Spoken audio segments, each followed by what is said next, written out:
Ici, dans le cadre du ITBE, qui est l'International Trade and Business Expo. Yeah. Je suis venu à l'ITBE pour présenter mon recueil de poésie parce que je suis éditeur et auteur. Et voilà, mon recueil de poésie est traduit en français, créole et anglais. Il est 100% fait en martinique. Et je suis venu le présenter à Miami grâce au CCEM. Parfait. C'est quoi le CCEM? Le CCEM, c'est un collectif qui permet aux entreprises martiniquaises et guadeloupéennes, des îles, on va dire, de venir s'exporter aux États-Unis, surtout en Floride. Parfait. À travers l'ITBE. Parfait. Alors, on te voit et on te dit sûrement qu'on est à l'aéroport parce qu'on peut voir dans le background la American Airlines, l'avion American Airlines. Bon, on n'a pas fait réclame pour American Airlines, mais je pensais que c'était un contraste parce que le nom de ton recueil, c'est Bouteille à la mer. Ouais, Bouteille à la mer parce que je vois chacun des textes comme des messages qui arrivent à qui veut bien recevoir. Comme les bouteilles à la mer des pirates à l'époque. Des pirates à l'époque, ok. Parle-moi des bouteilles, parce que je ne sais rien des pirates. Les bouteilles à la mer, c'était un message que souvent c'était des messages de secours, ou bien des messages de guerre, etc. Qui mettaient à la mer et ils faisaient confiance à la marée pour l'emmener là où ça devait arriver. Okay. Et c'est comme ça que j'ai écrit mes textes. J'écris pas mon texte pour quelqu'un en particulier ou des gens en particulier. J'écris pour les gens qui veulent bien le lire. Okay. Voilà. Ça veut dire aussi que chaque poème ou bien chaque écrit doit arriver sur un monde spécifique ou bien sur personne. C'est ça. Alors, tu parais vraiment jeune. Et parfois, quand on te voit avec moi, on dit, est-ce que c'est petit garçon? C'est quoi l'entrepreneuriat pour toi et comment tu as commencé avec les livres et tout? On va commencer, moi, c'est 15 ans. Donc, j'ai écrit texte, parce que je suis quelqu'un qui parle pas beaucoup et j'écris tout ce que je ressens. Et comme j'aime la musique, j'aime le rap, j'aime le dancehall, j'aime les textes, les lyrics, et ben, j'ai commencé à écrire des lyrics. Et voilà, c'est comme ça que j'ai commencé à faire des rimes, à commencer à faire de la poésie. Et puis voilà, j'ai appris le métier comme ça, parce que j'ai édité 2 recueils à compte d'auteur. Et ça s'est pas passé comme je voulais avec les éditeurs.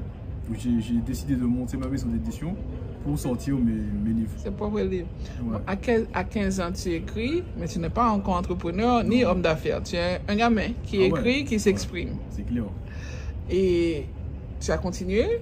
Et quand est-ce que tu as commencé avec ton entreprise? J'ai commencé avec mon entreprise en novembre 2023 parce que je me suis rendu compte que j'avais appris à faire le métier d'éditeur en m'occupant de mes livres moi-même. Comme mes éditeurs ne faisaient pas le travail, j'ai appris à communiquer, à comment faire la distribution et à faire du marketing, savoir comment j'allais vendre, à qui j'allais vendre. Et comment j'allais vendre. Et combien? Et combien, surtout. Puisque vous paraît jeune, vous n'avez pas de problème avec l'âge. En 2023, à quel âge? 2023, moi, j'ai 22 ans. Ok, 22 ans. À 22 ans, vous décidez que vous recueillez, puisque vous n'avez pas besoin d'un éditeur, ou votre propre entreprise. Parce que tu as dit tantôt que tu fais partie du CCME. Ça réunit les entrepreneurs. Si tu deviens entrepreneur, que fait la CCME pour toi en tant qu'entrepreneur en termes de réseautage ou bien en termes de support? Parle-moi un petit peu de CCEM. Le CCEM m'a appris à comment réseauter aux États-Unis, pour donner les clés, les comportements à avoir, les mœurs aussi, parce que c'est important. Je peux savoir vendre en Martinique, en Guadeloupe, mais c'est pas la même histoire à Miami, parce que les gens sont pas pareils. Donc il m'apporte ça, il m'apporte aussi le réseau, parce que grâce au salon ITBE, j'ai pu rencontrer des gens à qui ils leur font confiance. Et comme le CCM me fait confiance, ils me font confiance aussi. Et voilà, ça me permet d'ouvrir des portes. Je pense que à un très jeune âge, tu as pu réaliser que faire le réseautage, être en connexion avec des gens qui sont fiables, des gens qui étaient là avant, qui ont déjà une expérience, ça t'aide. Ah ouais. Bon, je pense que vous pouvez le faire quand même, mais je pense qu'ils font bon travail avec eux parce que quand tu as parlé de mœurs, et ITBE c'était 2 jours, et dès le premier jour, tu as vendu tous tes bouquins. Ah oui, parce que j'ai fait mon pitch pour pouvoir adapter aux Américains. Exactement. Comme ça, quand je raconte l'histoire du livre, etc., à un moment, je mets le livre dans leurs mains, je commence à leur parler du livre, et je les invite à lire le livre, je leur explique bien comment c'est, etc., et puis à la fin, ils achètent. l'une des choses que j'ai remarqué sur ta table, c'est que non seulement tu vendais tes livres, mais aussi tu as tout ce qu'il te faut en termes de merchandising. Yeah. C'est la CCEM qui t'a appris ça? Non, ça j'ai pensé dans mon coin. C'est en novembre que j'ai pensé à ça, à me dire comment je peux rendre le livre comme un objet de décoration. Ok. Donc j'ai voulu faire un beau livre avec un beau marque-page en résine artisanale, avec des sacs aussi, des sacs en tissu avec le nom de l'entreprise dessus, pour pouvoir faire voyager la marque Maison 596 et l'esthétique du livre. So, tu fais deux choses, tu vends ton bouquin et puis tu fais aussi la promotion de ta maison d'édition. C'est ça. Alors, la maison d'édition de 21, maintenant tu es un petit peu plus âgé. Comment ça marche pour toi en termes d'opération pour la maison d'édition? Est-ce que tu es le seul ou bien tu fais la promotion seulement de tes livres ou bien si j'écris un livre, tu pourras m'aider? Oui, bien sûr. Bien sûr, parce que il y a 2 semaines, on a officiellement ouvert le service d'édition. Et pour inaugurer ça, on a sorti le livre de Monsieur Ossulé, Laurent Ossulé, donc cofondateur de l'association, enfin c'est un doyen de l'association des Yole One, et dont le tonton a inventé la Yole de compétition, l'architecture. Et lui, il a vécu l'histoire de la Yole One depuis le début parce qu'il est là, c'est un fondateur. Donc il a écrit ses mémoires et je vais rééditer ses mémoires. Voilà. Tu es aussi éditeur? Ouais, aussi éditeur. Mon Dieu. Alors, vraiment, ou pour un monde qui est âgé, qui a un peu d'expérience, qui a un livre, qui fait confiance avec le livre, qui fait confiance avec le fait que tu es capable d'éditer le livre, et puis maintenant, c'est ton client. Ouais, c'est mon client, c'est mon auteur, c'est mon partenaire. Parfait, parfait. Dis-nous, nous aurons l'opportunité de te voir au Miami Book Fair. Oui, moi qui est là. Tu es prêt? Oui, je suis prêt. Au pas sold out. Ah oui, non. Putain, moi qui ai stock. Et moi, ce que je veux te dire, peut-être en termes de promotion ou en termes de marketing, on peut faire une annonce où les gens peuvent faire ce qu'on appelle le pre-order. Ils peuvent commander leur livre dès maintenant pour s'assurer que quand ils viennent, ils sont capables de venir prendre le livre et ils auront aussi le livre avec ta dédicace. Ouais. Mon show, on nous paye. Ouais. Moi je suis d'accord. Et quand tu retournes à la Martinique, c'est quoi ton prochaine étape? Ma prochaine étape, quand je retourne en Martinique, la prochaine étape quand je retourne en Martinique, c'est faire sortir le stock, parce que là il faut que je fasse un restock pour la boursure. Et je mène une action au centre pénitentiaire de Tucos avec des détenus pour leur faire découvrir la poésie et ma façon d'entreprendre.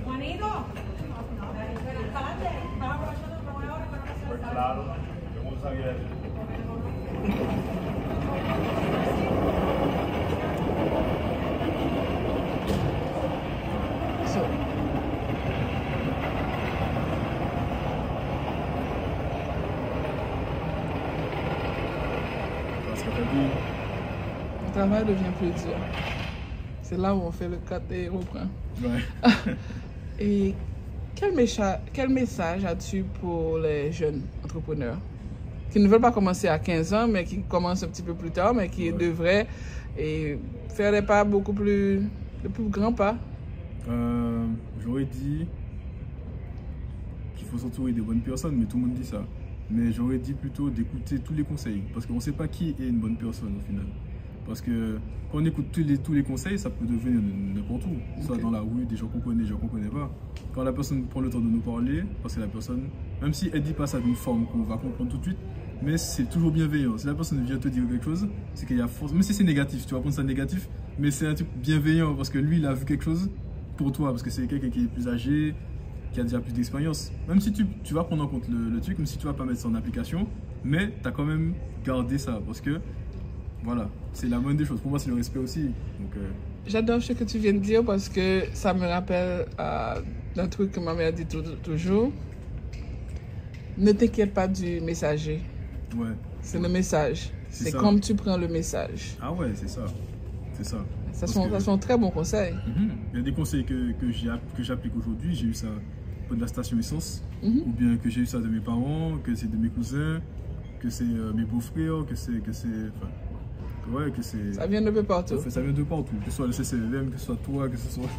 Tout le monde, tout le monde. Quelqu'un achète ton recueil, je peux garantir, et je peux partager aussi que l'une des choses qu'il trouvera, c'est des poésies en 3 langues. Ouais, les trilingues. Et c'était quoi l'idée? Pourquoi tu pensais à faire le trilingual? Parce que je voulais toucher un maximum de personnes, pour pouvoir que les gens puissent comprendre un maximum mon texte, peu importe la langue qu'ils parlent. Et voilà, c'est bouteille à la mer. Hein. Faut que ça arrive dans la main de quelqu'un qui puisse comprendre. Et tout le monde est sujet à recevoir quelque chose. C'est ça. Nous sommes en octobre et c'est le mois de créole, le mois de la culture, de la poésie, de la langue créole. Qu'est-ce que ça te dit en tant que jeune? Moi, ça me dit que le créole, c'est une belle langue et que moi, je suis là pour faire ça avancer, pour qu'on ne perde pas le grammaire du créole. L'orthographe, c'est important. Parce que si je ne fais pas de livres comme ça, si on fait pas de livres comme ça, on va perdre ça. Comme c'est la culture, c'est nous-mêmes, c'est ça nous y est. Donc, c'est ça nous poter avec continuité. C'est ça, totalement.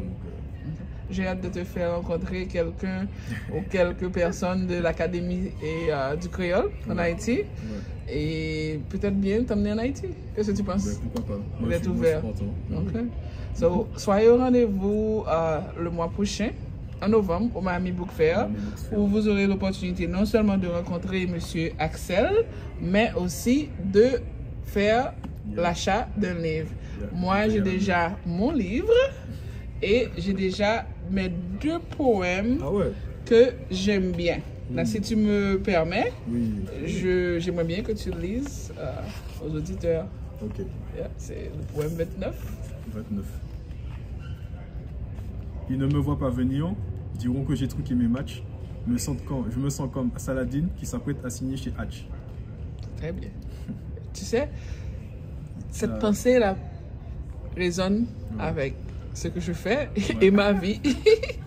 Et aussi... La en référence en ça, hein, parce que Saladin, c'est un combattant de MMA.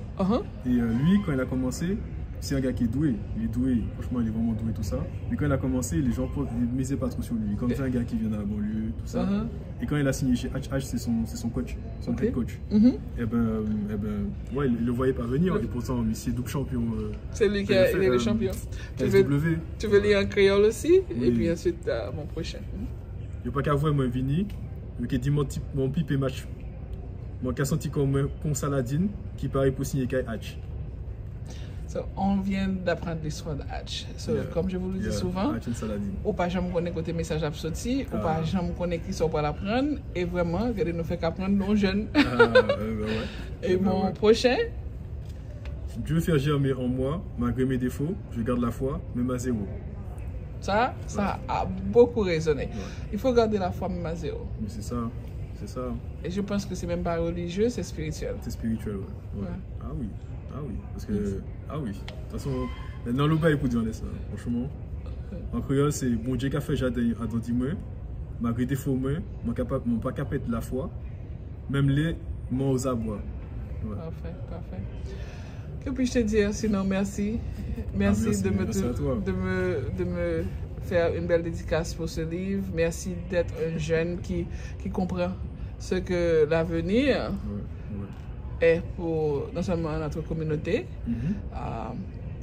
nos jeunes, notre société en général, et nous, les gens de la Caraïbe qui sont francophones et créolophones. En tout cas, merci à toi surtout, parce que voilà, sans l'invitation à la Booksfair, tout ça, sans le CCM aussi, je ne serais pas là du tout. On continue à suivre Monsieur Axel, et si tu as un Facebook, pas un Facebook, parce que les jeunes n'utilisent plus ce Facebook, c'est un Instagram, tu peux toujours nous dire quel est ton Instagram et peut-être un numéro de téléphone ou un email. Ouais, mon idée compte en Instagram, qui trouve mail et puis téléphone en ligne. C'est Maison 596 pour les éditions littéraires. Et mon compte auteur, c'est juste une belle plume, tout collé. Une belle plume? Ouais. Bon, c'est vraiment une belle plume. Merci. Merci Axel.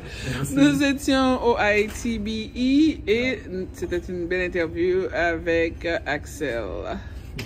Bouteille à la mer. À la mer. Merci. Yeah.